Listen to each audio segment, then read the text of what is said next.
so the change has happened. My midlife crisis is in full effect now, and I'm buying cars. And so I've been buying a bunch of cars. But yes, the Skyline was my kickoff. This is a great segue after the conversation of us about middle class America going away. Yeah, Lamborghini, dude. You know.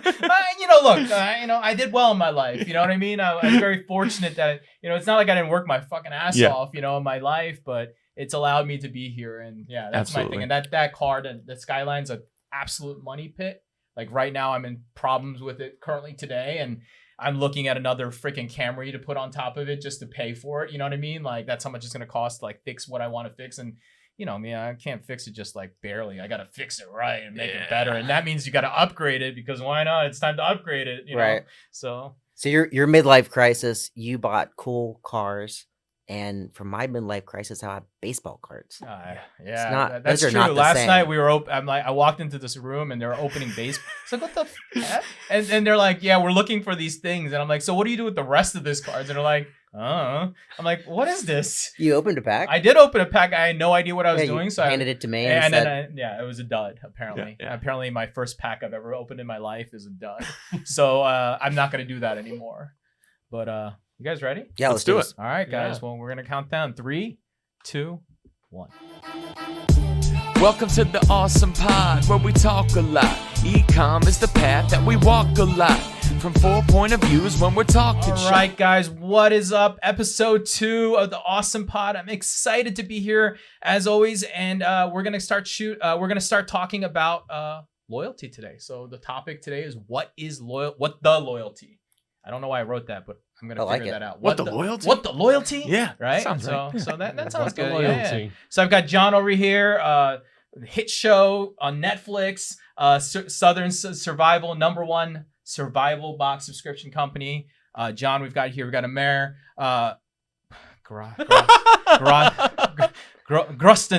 There you go. Grozdanic. Wow. Drinks on me. Drinks on me. All right, we got the website experience guy, and then we got our fellow Bryan over here, MacDonald. MacDonald, don't confuse him with the golden arches. That's right. The meat guy, again, anything but salad. If you like meat, you should follow him. It's hilarious, and he talks about it. And if you do not like meat, don't follow him, because you'll probably be very offended. Yes, you will. Yeah. But guys, I'm excited. It's episode 2. We've done our first episode now, so we popped the cherry, and we're now moving towards the next thing here. And I'm excited because as we kind of reflected on our first pod, right, our first show that we did, I mean, that felt good. Yeah, I liked it a lot. Yeah. We were flowing. It's awesome. Yeah, it felt good. I feel like we learned a lot. I learned a lot on that first pod. Thinking about it, it's definitely opened my mind up a little bit. And I hope that the listeners out there are doing that. And hopefully we've captured more listeners than our friends, family at this point. And they're now like, what are these idiots talking about? Right? Like, but I think we've got some great topics to talk about. But today, I'm going to continue on from our segment that we just had. Like we started kind of touching on omnichannel and the thought behind omnichannel, but really why we're doing that is not because you just want to expand market, but because you're trying to grow loyalty and brand loyalty. And I'm going to start off on the digital age here on software, because I think it's interesting, because I don't think that what loyalty means in the market is what loyalty means at the brand level. And I think there's a real big disconnect, which is why software in the loyalty space has had struggle really growing, if you think about it. Because like, what do they do in loyalty? Let's talk about loyalty products, right? You've got the point system, right? Point system. You got the gamification of the tiers, like you buy more, you get more points. What else? There's membership now, which is like, I get the Amazon Prime of, e-commerce, and you can be my subscriber membership that way. What other ways? Mobile apps, right? Yeah. Essentially, a mobile app is just a loyalty channel. It's not like, I know people think it's a separate channel, but it's really, most loyal customers really want to follow you, so they're going to download your application, right? What other loyalty app softwares do they do? What else do you guys seen in the market? Anything else? I think we covered it. Yeah, those are the main ones. Yeah, so that's where they've been, and honestly, they haven't really filled the need for most brands. Like, do you have a loyalty? I mean, you got a subscription. Yeah, we do. But... Yeah, so we have the BattlBox. Yeah, the program. BattlBox. So BattlBox, and it's all the things you said, but that's just a sliver. Of loyalty. Do you consider it success? If I said you had to get rid of it today, would you care? I would care, because our customers would care, because they have lots of BattlBox, and just take them away would not be an option. Got it. But I don't think it brings value, but it's just a small sliver of brand loyalty. I'll finish real quick. I think it almost goes to what we were talking about in the last episode about consumer behavior, and just one of the trends, and this isn't a novel concept, this has been going on for years, is consumers want to feel a true connection to the brands they give money to. And I think that's the bigger picture with loyalty. Yeah. I agree. You? Yeah. So ours, what I'm finding is that the more that we can showcase our story and the people that are a part of the company, more so than the product, because at the end of the day, your product sets its tone, and you don't really have to keep talking about it to a degree, at least in my space, where if I can showcase, the 1950s, bring them through the timeline, talk about that whole family owned and operated, it's a great component. Story. It's a great story. Yeah.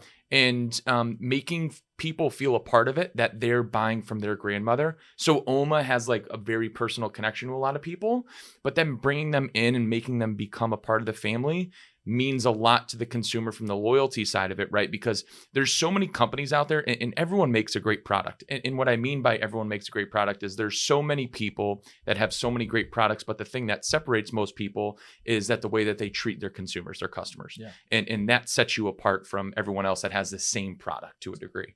So that's do you think that because the business was such a family business for like 30 years, 40 years, basically, before you really went online? Yeah. You think that has a big component of like why they think that way? I think so too. I think that's a big piece of it, right? Where they were in Connecticut, and eventually they expanded throughout New England. And everyone in New England that was into raw feeding, or even the human food side of the business, knew the brand name due to the story behind the brand. And that's such a crucial piece that we need to take and just amplify across the United States. And it's, how do you do that? Well, we're doing that through obviously different omni channels, and it's e-commerce, it's retail, etc.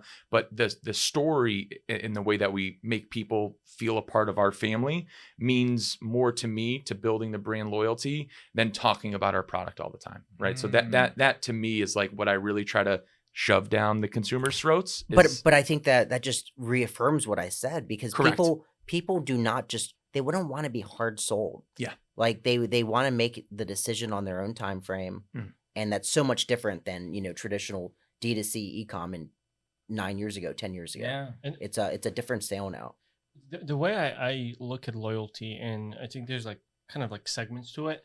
I think loyalty, and I think you kind of touched upon this, it starts with experience. Yep. What's the brand experience from, do your ads match your promise? Do you deliver that promise on the back end? I think that's kind of like the first step. But also, there are brands that we follow. I think Almost Bride is probably like this. You probably have a lot of subscribers and a lot of customers who have the same value system as Almost Bride has. But then you also have lifestyle, a la BattlBox, things that people are in. But then you also have brands or stores, whatever, that are a lot more transactional. And I think for kind of each layer of, depending what the consumer wants, there is a different type of loyalty. However, I think regardless of what you're selling, how you're selling it, the experience has to be top notch to create a look. Yeah, that's a really good point. So when I'm thinking about things that I consume, things that I buy, and I am loyal to some brands, and it's very transactional. I don't give a fuck about their story, right? It's a good product, right? Yeah. I almost think that if you look at that behavior and on that scale, you want to overlay the need want scale. And I think things that I need that are closer on the essentials, right? Like I need to have soft toilet paper. Weird example. But then you go on the want side, the more discretionary spending. And I think on the need, you can be more transactional. You don't have to have that great of story. You don't have to connect as much with your consumers. And when you're on the want and you're more in the discretionary spend, you do. Yeah. Red Bull and Nike just pop off to mind, right? The whole we were talking about Air. If you guys saw Air, which really, really great brand movie. Yeah. And it's like Nike was just a shoe until someone stepped in it, right? Yeah. And then they built that whole feeling of greatness, community behind the actual shoe itself. You don't need the shoe, but you want it because you want to feel like Michael Jordan. You want to be a part of that community. And same thing with Red Bull. If you go on Red Bull's like Instagram, you never see their product ever. I never ever see their product. It's always motorcyclists or dirt bikers or skydivers, and they immerse you in an experience inside of living life on the edge, and that just so happens to attach to a product. So what about Apple, who makes it about their product sometimes, but they've also created this brand loyalty where on every day that I hang out with you guys, they've trained you to feed on the green bubble, to green bubble shaming. Well, though, I will tell you something. In the next iOS, the green bubble is about to get better with RCS. Yeah, because Apple was the only people not using RCS. Well, they were using older technology. It's like using BigCommerce version 2. Let me tell you, John. Let me tell you, when Apple releases RCS, holy shit, John, Apple did it. Don't forget that. Yeah. That's the way that the market's concerned. Even though Android has done it for a decade, we know that, but we don't want to admit that as Apple users. We're going to say Apple invented it. Yeah. And it'll become accepted as that. Yes. Because they do a great job. But that's because of what? Brand loyalty. Yep. Yeah. But here's the thing, though. One thing for me, I used to be a big PC guy. I mean, I started developing websites when I was 11, 12 years old. My idol at that time was Bill freaking Gates. Got it. Yeah, I mean, Windows, everything. You're like, oh my God. He was kind of, to me, the first billionaire. Like, holy crap. He did a picture of Bill Gates on his fucking wall. But on the ceiling. Yeah. Yes. And one of the reasons I loved PC and Windows machines because I could fix them myself. Yeah. And then somebody told me, you know what the difference between a PC and a Mac is? PCs you have to fix. Apple you don't. Macs can't get viruses. No, that's true. It's true. I've been on some websites. I've never. I mean, he's like, thank God I had a Mac. Yeah. I'm a great testimonial right here. Yeah. They don't break. Macs don't break. No. I had a Mac and I still have it to this day. I bought it in 2007 when I started college. Shit still works. Yeah. You hearing these finance guys? My finance guys like PCs. They're all like Lenovo and this and that. Yeah. That's like, no. I'll show for me, the difference with Apple controls your narrative. You can go, if you have a problem with your phone, and depending what it is, they'll take care of you in your spot. Where are you going to take your PC? Gateway store? Are they still around? No. Geek Squad. Yeah, Geek Squad. Right. I have a membership with Geek Squad, and I can bring any of my devices. But that's the problem. I don't have to have a membership to bring in my devices to get them fixed. You have a membership to Apple. You're just not paying for it. It's a membership. It's part of their loyalty. They've created this ecosystem. I don't pay it monthly. You don't have to. I know. You're a member of the Apple cult. And I take it in. All and three of you guys are. Why are you hating, man? Do you have any Apple products? But you guys hear this. This is what brand loyalty does. Yeah. He doesn't even eat apples. Well, he doesn't go to... he gets away from fruits at the supermarket. I mean, it's to be fair, it's such bias that they, for years they had great financials, and such bias I wouldn't even buy their stock. Wow. Like it's biased to a fault. His kid's gonna grow up going like blueberry picking. Like, why do all the other dads bring their kids apple picking? He's like, no, we're not going. Fuck Apple. Yeah. So here we go. The opposite of brand loyalty, brand hate, right? Yeah. Like there's definitely that side of it. It's pretty interesting as you guys like talk about experience and this and that. Really, it's about community actually. Like I actually gonna zap back and say, look at the car world. If you look at people who are into cars, they like a certain brand. And they have like crazy loyalty. I only dude, I'm telling you, I already know because you're immigrant and I'm immigrant. I only buy Japanese cars, right? Honda or Toyota, right? Yeah. Why? Because in the 80s, they were the most reliable, cheapest, affordable. You got a premium, like good car, but at like really cheap prices. Because you could buy a Toyota in the 80s for, I don't know, like $6,000, and they were cheap. They were half the price of a Chevrolet or a Ford at that time. And then they grew loyalty and brand through that experience, right? And then they have a community of people, which in our immigrant world, of you and I, and both of us, like immigrants tell each other about what it is. It's word of mouth is occurring, right? That's the community effect happening. And if you look at the car world, it's such a good example of how did they bring loyalty to the table? Why do they get people who will buy, this is my 8th Toyota that I've ever bought, right? My dad could probably say that, right? Just because that's all he buys. And you're like, well, what about this? No. And I'm Korean. And even now, it's like, hey, you know, Hyundai makes really nice cars. Nope. Got to buy Toyota. And it's not even like country agnostic. It's like such a strong thing that even your nationality is less important than the brand. Yeah, it's brand loyalty at its best.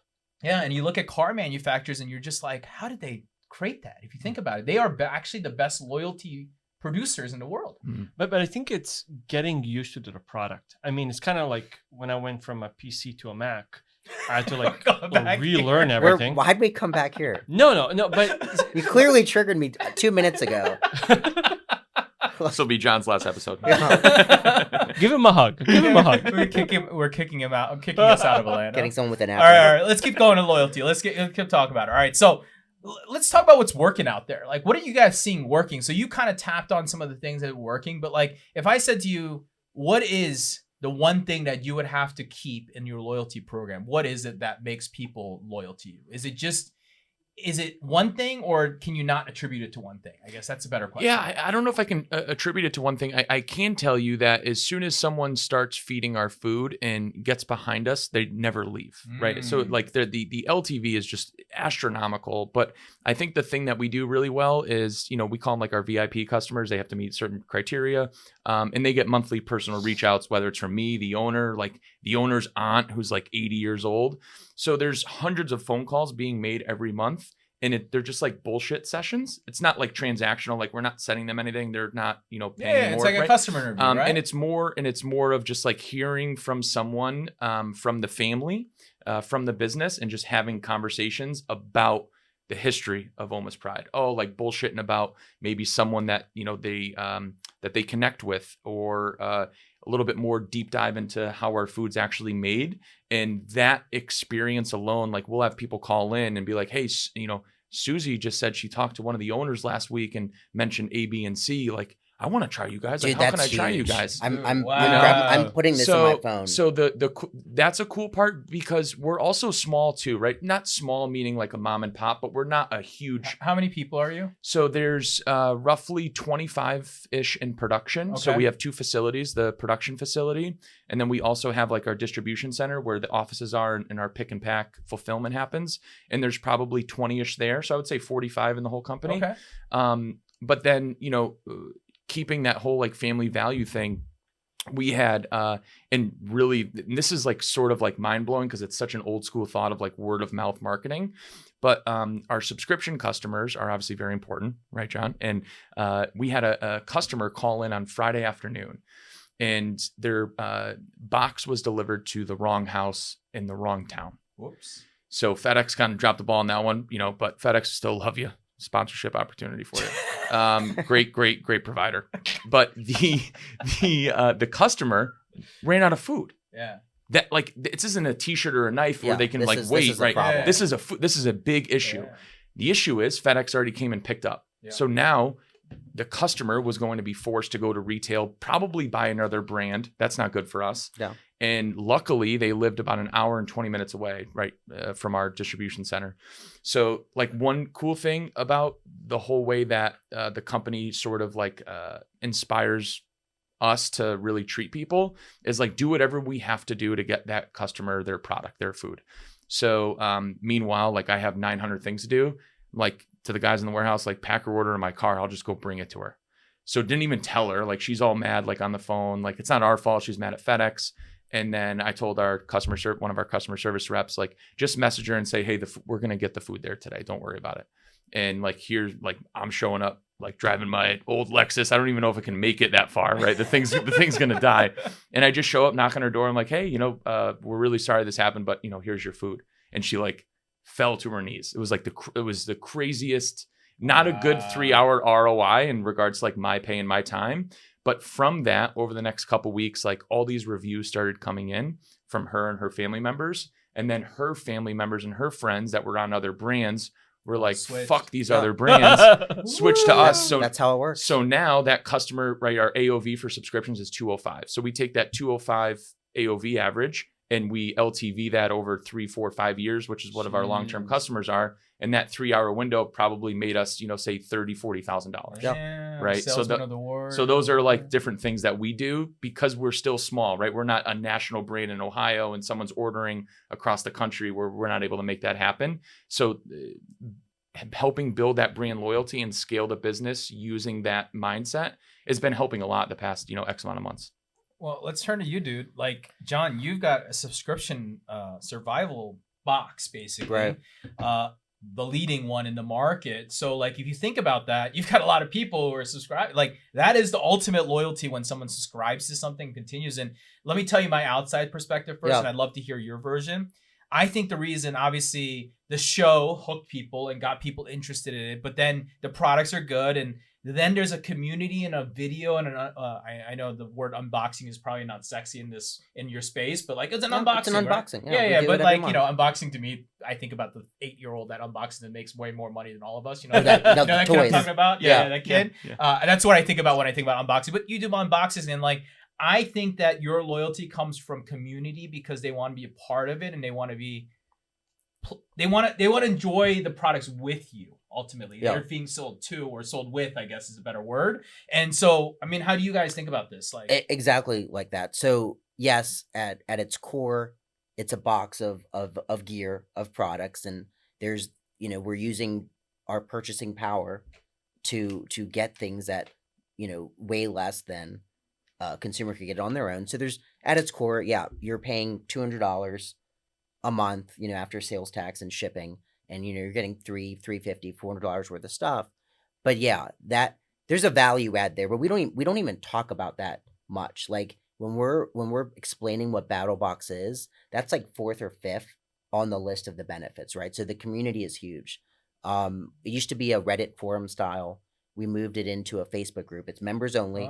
If you're not an active member, if you don't have an active subscription, you aren't in the group. How do you police that? It's not fun. It's easy to police getting in, but managing it is a little difficult. Watch out for that guy I saw in the airport. Make sure he's not in that group still. That's how I visualize you guys at one level or another, because when you hear survivalist, you think about like, Yeah, but I'm normal. I'm a survivalist. I'm a prepper. Yeah. So but, Are you normal? Yeah. Am I what? Are you normal? Am I what? Normal? Normal, yeah. Because I don't use Apple. That's right. I knew that's where it was going. So we look at the Facebook members only group. We do giveaways in there. It's there's probably a dozen BattlBox employees that are in there daily, interacting, engaging with customers. It's an experience that you don't typically get with brands, right? There's value there. We don't charge for it. It's included, but there's value. When I think of other things that are important. So we have something called the Battle Vault, which is one of the things that I wouldn't be willing to get rid of. And it just comes with membership. So our big focus over the last year has been creating value to our customers outside of just the actual box. How can we bring value to them outside of it? And that's what the Battle Vault is. So we've negotiated exclusive partnerships and discounts with stuff that isn't necessarily even in our space, just to help our consumers, and maybe they can save $10 on something not even related to us because of these partnerships. So that, and then we have 500-600 products. We'll have 1,000 by the end of this month that would never be in BattlBox, whether it's a price reason or didn't get approved with our procurement process, but these SKUs of products where it's going to be the best price they can get it for. Yeah. So it's almost like the membership model, the Costco model, if you will. So by being a subscriber member, they get access to a community, which unlocks discounts ultimately. Right. So it's beyond a product. The benefit 100%. Is more than just a product. You get a product, you get people to engage who like the same things that you like. So community, and then you get access to discounts. That's how you make LTV on your users, essentially. Right. And the last piece is what you said. There's the content, right? So Brandon Curran, the bearded guy, the face of our brand, does the unboxings every month. Yeah. You can watch him do that. You can then jump in the Facebook members only group. You can tag him in something and ask him a question or make a post, and his cell phone's gonna go off and he's gonna look at it. He's gonna engage with you. And like, that's pretty cool to That's awesome. Be able to watch someone explain what just got sent to you, and then literally interact with Have a them yeah. in real time. It's awesome. And I think this, sorry to cut you off, but I think this, I always talk about the small business side of it, but especially the folks that sort of like develop the website just to offer a service online. And we're like, oh, we should get subscriptions, right? I'm just throwing a number out there, but 90% of folks who offer a subscription, the only benefits are cost savings and free shipping, right? I mean, convenience. That's convenience, right? Convenience. But there's so much outside of that. So like for those that are listening, I think that's a huge value add to like hear stories that John just said, right? Where you have to start thinking about the loyalty, but the subscription side of it, giving your customers more value than the actual product that they're purchasing and being delivered to them. I think that's something a lot of people can really take home, Right. you know? One thing that's not immeasurable, and I know this because I was fortunate enough to work with BattlBox for 4 years now. I think the few cool layers. A lot of BattlBox members probably watch a Netflix show. Curran, who is kind of the face of BattlBox, was on that show, and he takes the time to engage people. When I met Curran for the first time at Sub Summit, I was like, this is so cool. Like this guy that was on a Netflix show, and he's so welcoming. Like it's very genuine. The other thing, and I don't think you touched upon this, and I think it kind of goes into loyalty is, and I was so happy to be a part of it, when BattlBox shipped their 100 box, 100 episode, they did this huge event for customer appreciation that I don't think a lot of brands do. I don't know if you want to kind of talk about that. Yeah. So that was really cool. So we did this last year, and we're doing something bigger this year. So last year. Wait. Am I going to be there? Yeah. Okay. He's like, it's next week. Oh yeah, the invites. All of you guys will have a discounted ticket to it if you want to come. So last year, so we call our boxes missions. So every month is the new mission. We were hitting the 100th mission, and all the buzz in the community. So the 100th mission was going to be our June box, and come January, February, we're watching in the community people just unrealistic expectations of what was going to be in the box. We're sending everybody Jeep Wranglers. They got bunkers they're going to build under a house. Yeah, like it was stuff that like literally would bankrupt us if we even had the cash to do it. Like just not realistic, but the moment was like, well, we have to do something. Like they're making this a big deal. This has to be a big deal. So a lot of iteration started with our CFO stopping at a booth at SHOT Show, where there was tanks.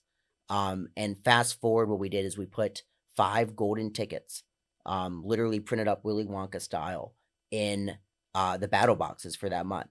We announced this the day after, or a couple hours after the renewal. So if you weren't a BattlBox customer, you couldn't get it. You could not participate. So it was clearly, and we did that by design and called it out because we didn't want this to be perceived as a sales tool or a promotion. This was, if you're a customer, you're in. If not, sorry. That's true surprise and delight action. I like that. Yeah, I like that. So that was it. 5 golden tickets. If they got the golden ticket, we took them out. We flew into San Antonio. Put them all up in the hotel with us, had a reception that night. The next morning we put them on a bus.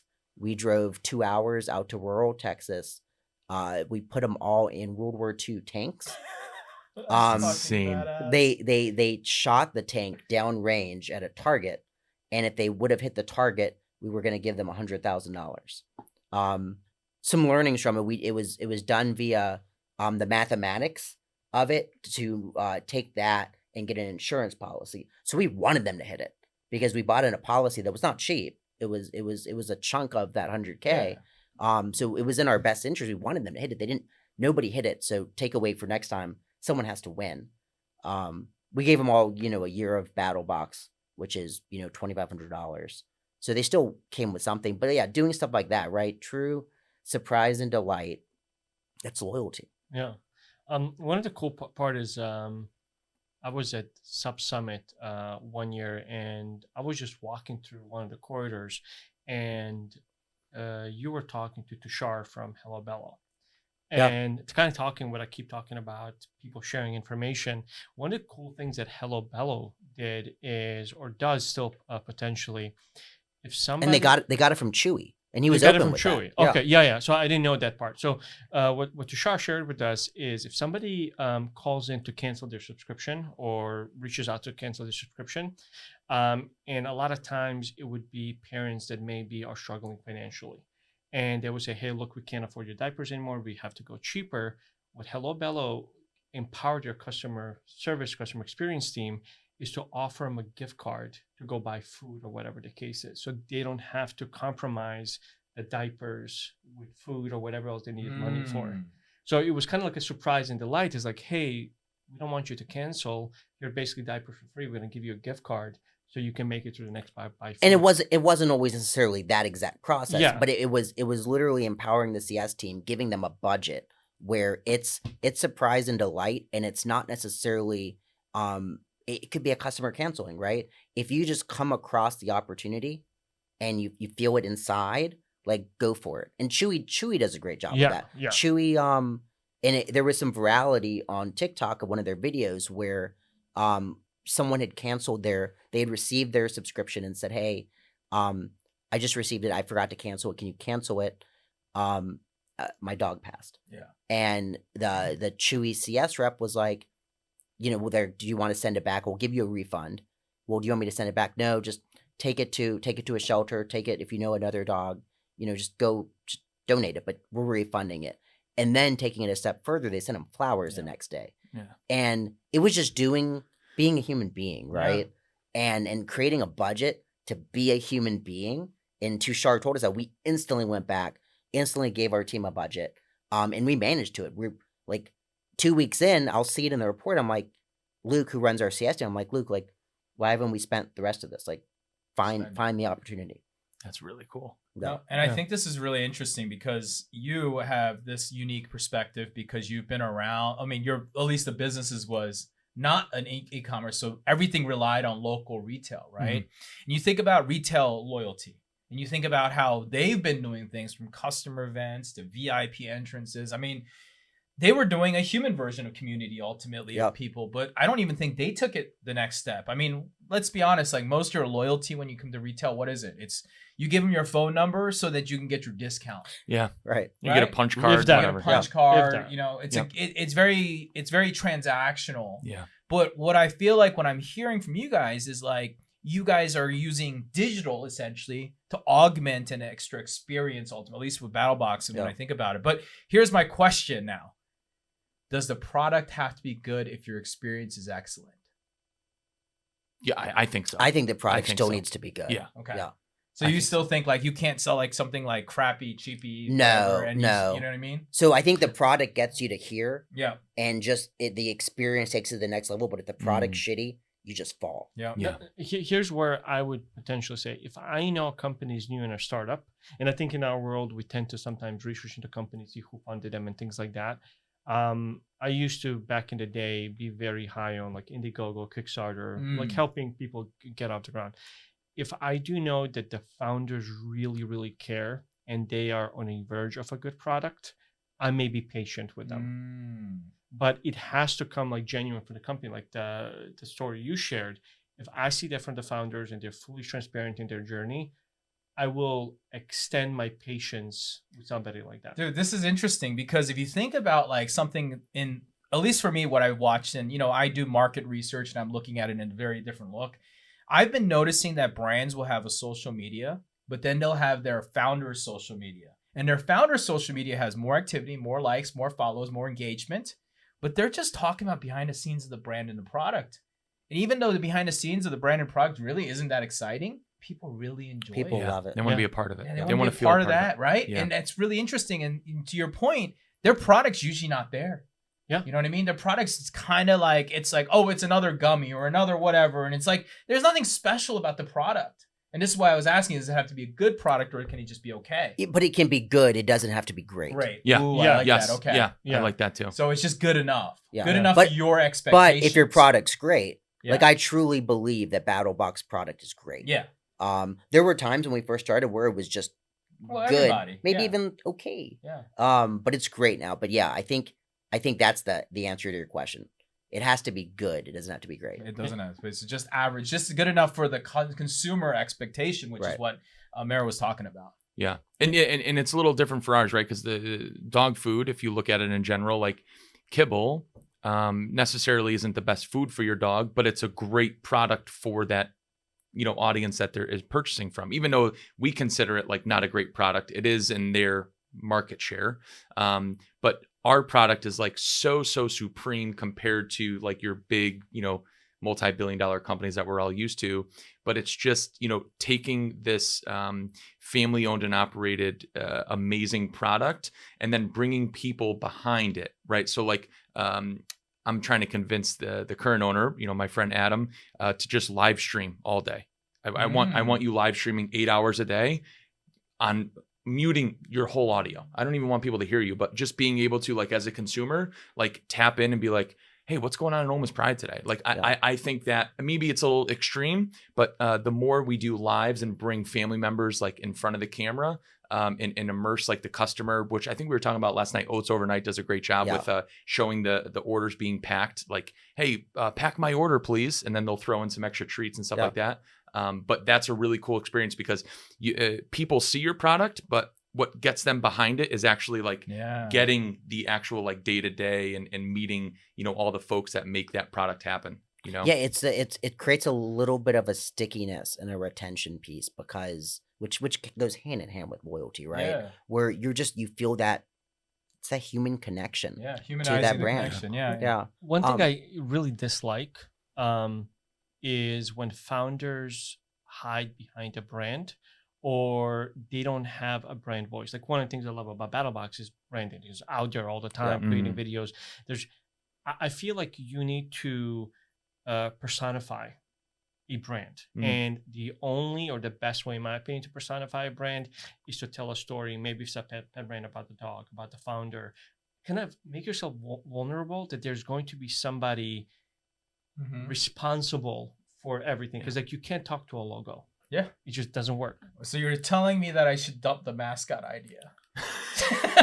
We'll talk about it later. Oh, okay. Because I got this mascot and he looks like a little send envelope and he dances. Like you're saying that they wouldn't humanize to that. Well, you got to personify it. So- So put your voice behind it. Okay, so that's a good segue. So we're talking about D2C here. Yeah. But I want to talk about Yeah. SaaS. I want to talk about B2B, right? Because I'm very opinionated on, and I've talked about it a lot, the difference between a vendor and a partner. Yeah. And when someone to me is in the category of partner, the loyalty that I have, the brand loyalty, it's Way ridiculous. different, I am of so course. sticky. I want to know how you perceive no, all I this. think it goes like this, and it's this like cycle. And our next episode's about AI, but we'll talk about a lot more about this. But I think about the cycle. When you think early on with software, it was truly solving a need, and it was hard to do. It was hard to build. It was hard to do. So like, the business didn't really care about loyalty as much because they knew the loyalty is that we're going to deliver the end product need for you.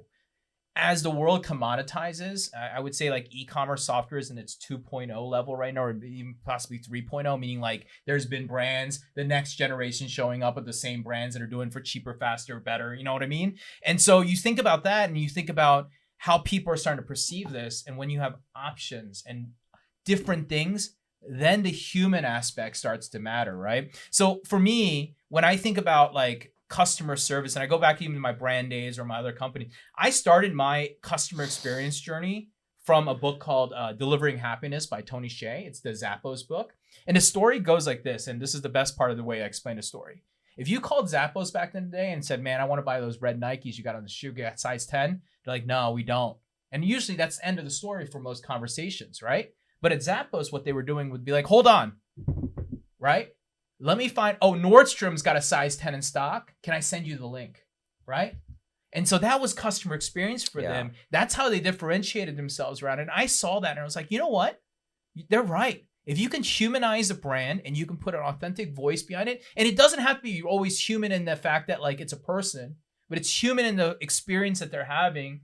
And the number one thing people really want is just someone to talk to and feel like there's a real company. Like in software companies, you know why people hate support? It's not because it takes forever. It's because no one acknowledges them right away and it's not a human. Like if you hit me up and I don't have to answer, but it's 2 a.m. and I'm like, hey, we heard you. We're going to work on it in the morning. You as a human feel better about that. Yeah. And so like, I always took that approach. Like we have 24/7 support, but dude, I'm not going to be lying to you. Tell me my 2 a.m. guy is going to be like brilliant. And they are brilliant. They're great people. And I love you all if you're watching this thing because you're going to be forced to watch it. 350 Need the views, views. right? Overnight, you guys watch it 2 times, right? But seriously, like just saying, hey, like we heard you, we got you, and we'll come back to you is like step number one, right? Yeah. Literally step number one of humanizing that connection. Because, dude, especially on my world, there is no storefront. There is no place you can come. There is no retail storefront location.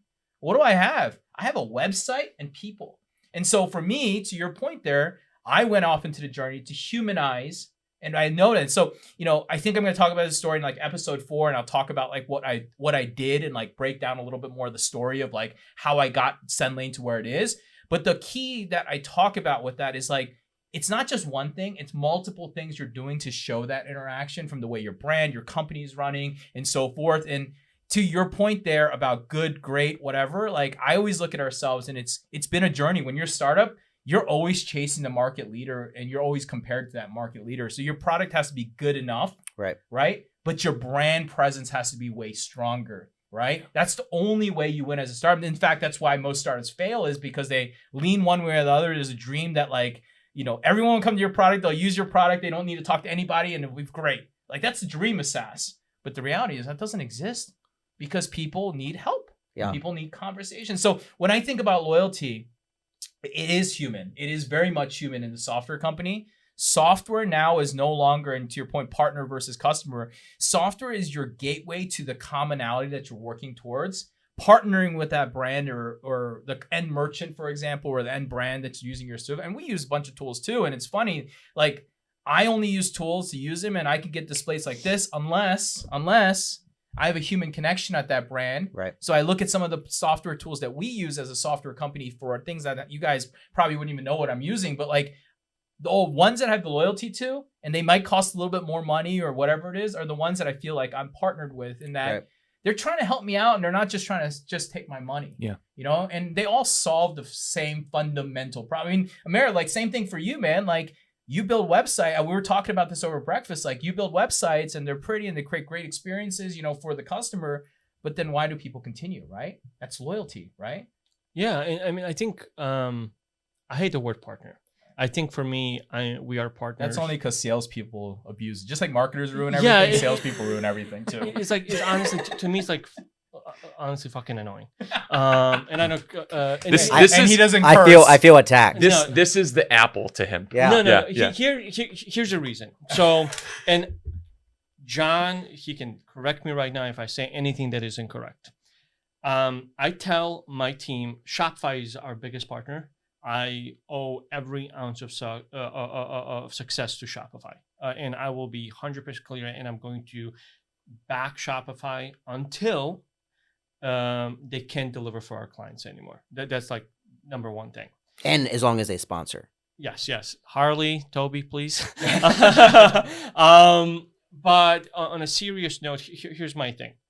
I tell my team they don't work for Praella. You work for Shopify, you work for Recharge, you work for BattlBox, you work for the shop, you work for Billy, you work for whomever. That's who you work for.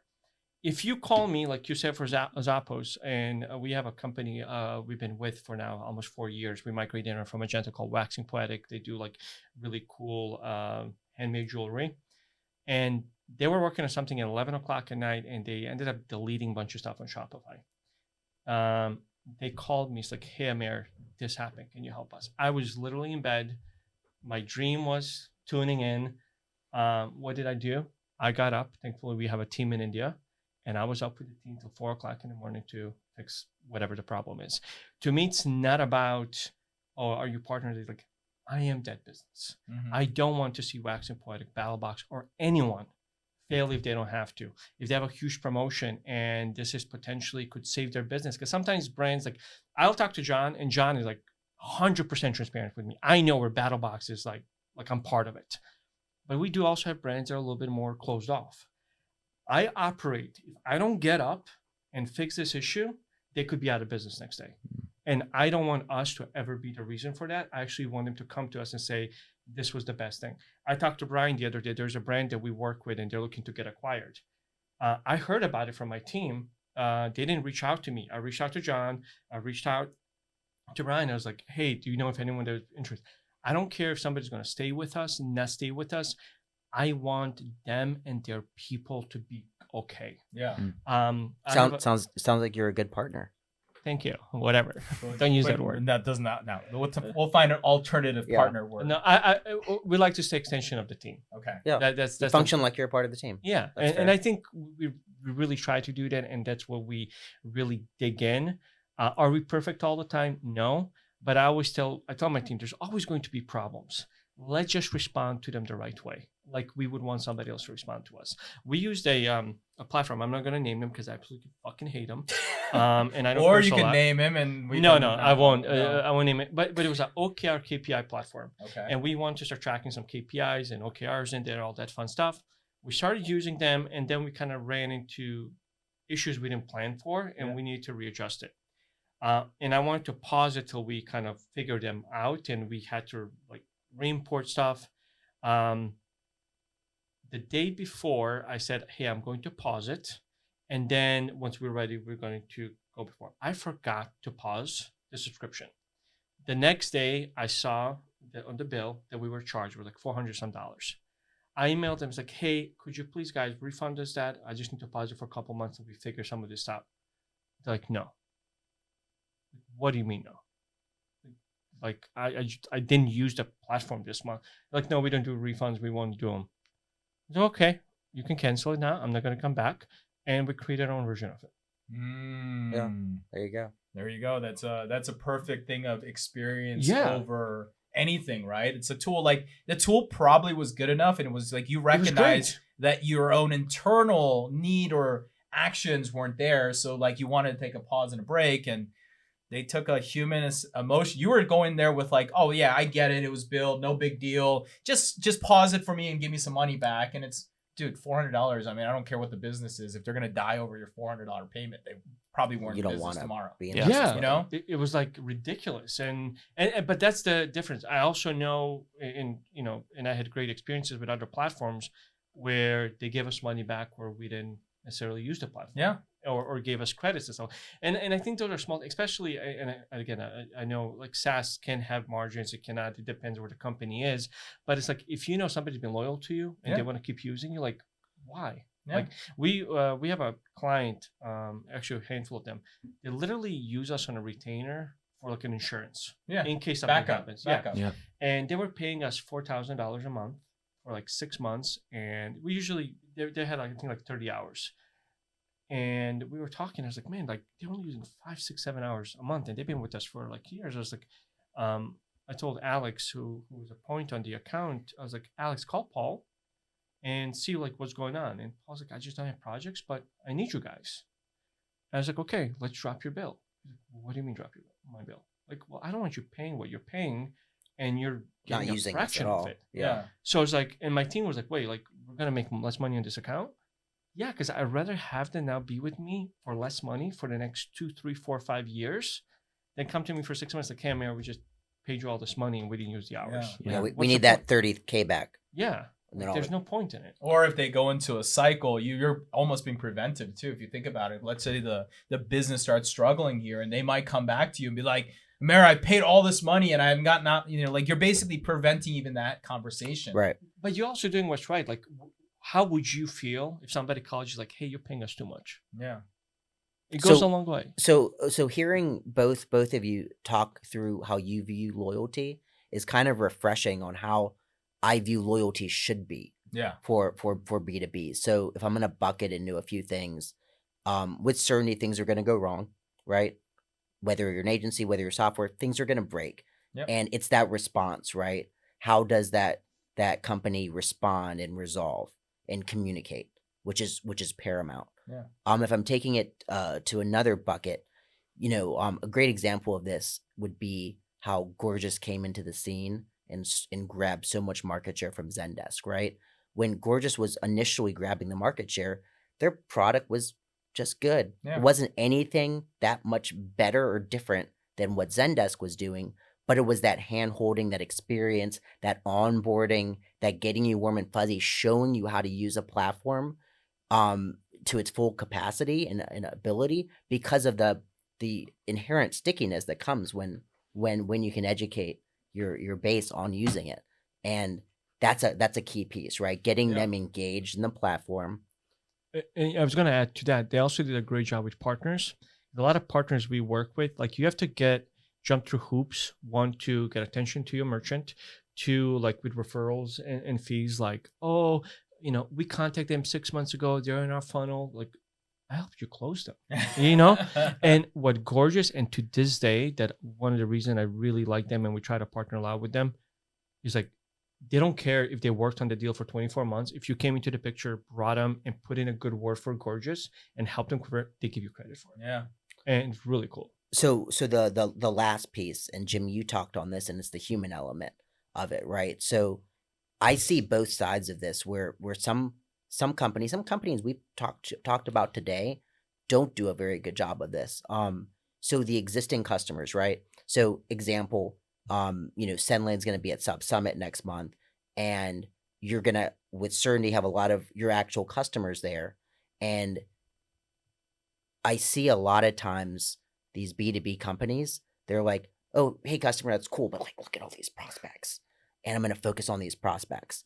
And that is like, that it kills a little bit of me as a merchant when I see that happen. Like, it's like, oh, okay, you got me. You don't care anymore. Yeah. And that when you do the opposite, Recharge for years, and they still do a great job of this, for, probably not all customers, but they're larger customers, where when I'm at a conference and Recharge is there, there's going to be a dinner or an event, and they're going to go out of their way to ensure I know about it. I'm going to come to it. And a lot of brands do that. Sendlane does that.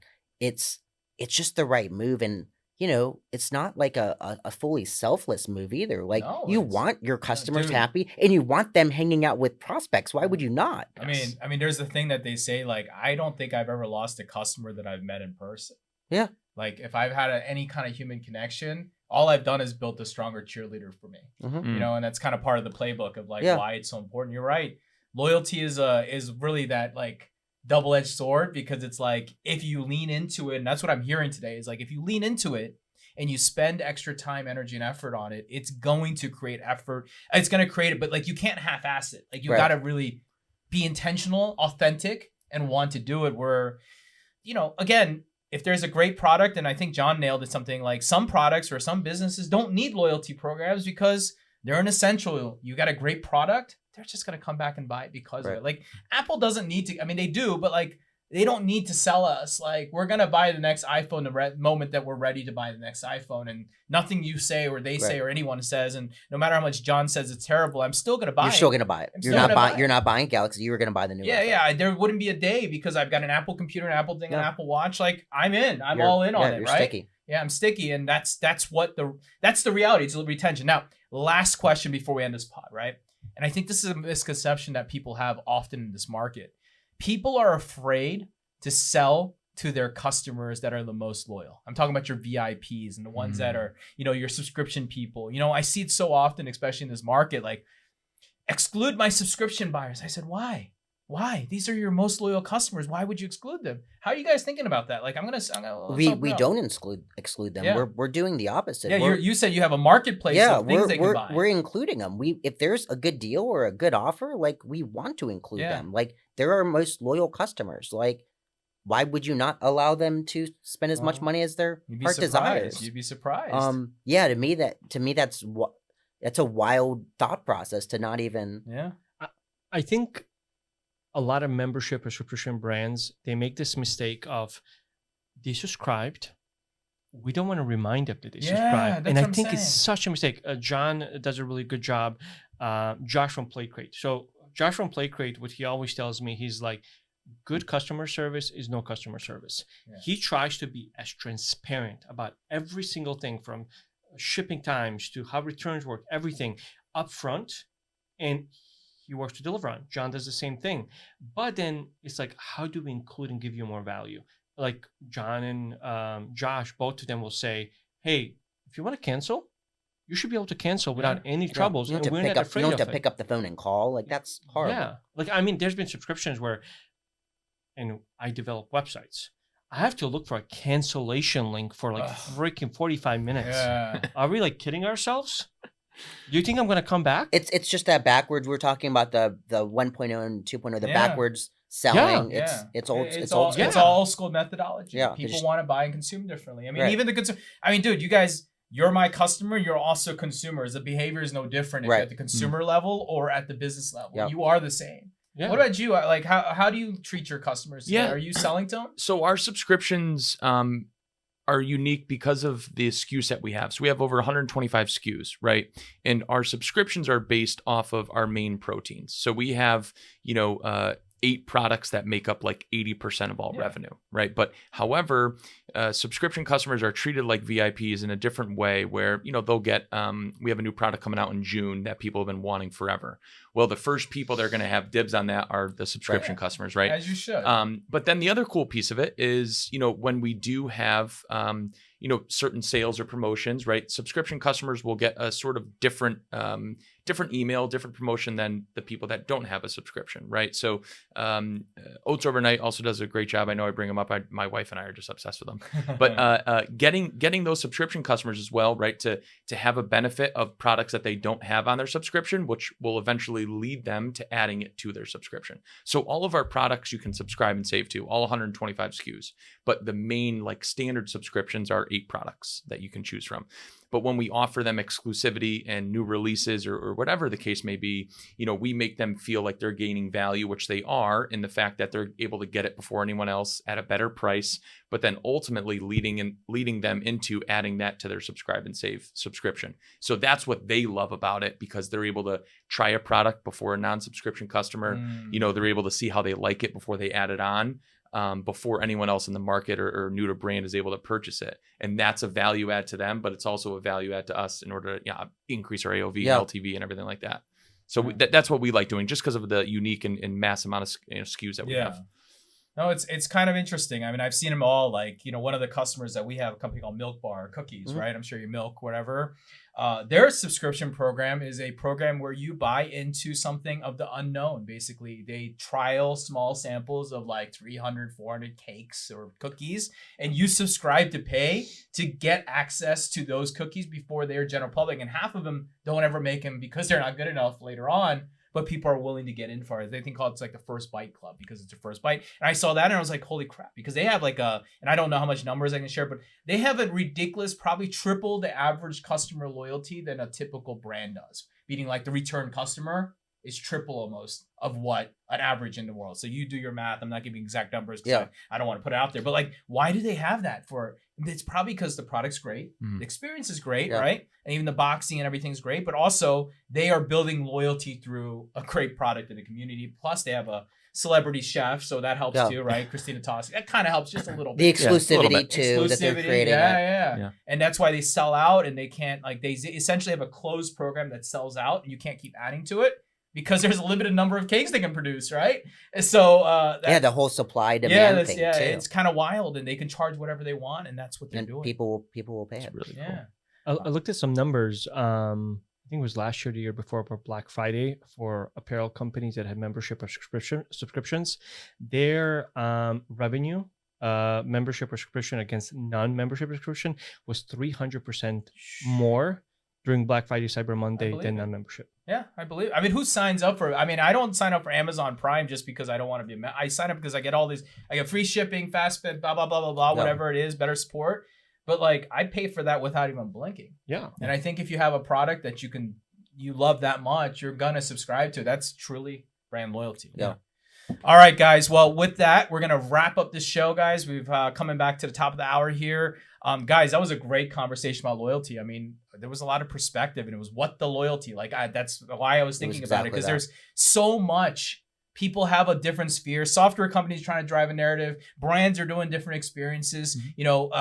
Everyone's thinking different when it comes to even at the software company level, the SaaS company, and the market changes that are happening. And it's pretty evident that loyalty is going to be this ever-changing kind of thing in the ecosystem. And I think it starts with the consumer and the people and the behaviors, and it comes up that thing. So as we wrap up episode 2, any final words or things you want to talk about in loyalty? Anything on? No, Anyone? but we're going to have some Antico's pizza. Oh, we're going to go. Yeah, we're going to go. We're heading to lunch now, and we're going to go get some good. I don't even know what Antico's is, but they've hyped it up. Now it better be freaking amazing here. But guys, episode 3 is on the way. Episode 3 is all about AI. I know we've hinted at it a couple of times. We're going to really dive into it. We're going to dive into the perspective. I'm going to give John a hot take that I ruined his day yesterday on with the hot take that I took, but I don't think I'm wrong about it. I'm pretty optimistic that I think I'm right, that, and the hint is that about SaaS, and is there a SaaS in a couple of years? So I'm gonna do a hot take, and I'm gonna go against you.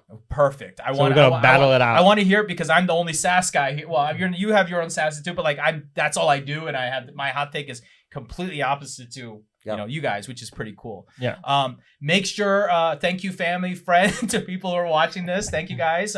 When you're early and you're new, it's one of those things that just takes time. But please like, share, subscribe. Remember, we're video first. So if you're listening to this on a podcast on Spotify or Apple or whatever Android sells or whatever, I don't know, but Apple Music, whatever. Play Store, whatever that thing is. That's the only thing I know about Play Store, is that people try to scam my employees to give them $100 gift cards. Oh, me too. Me too. Yeah. Hey, this is Jimmy. I need you to go. That's the only thing I know about Play Store, is because they always want Google cards. Why don't they want Apple cards?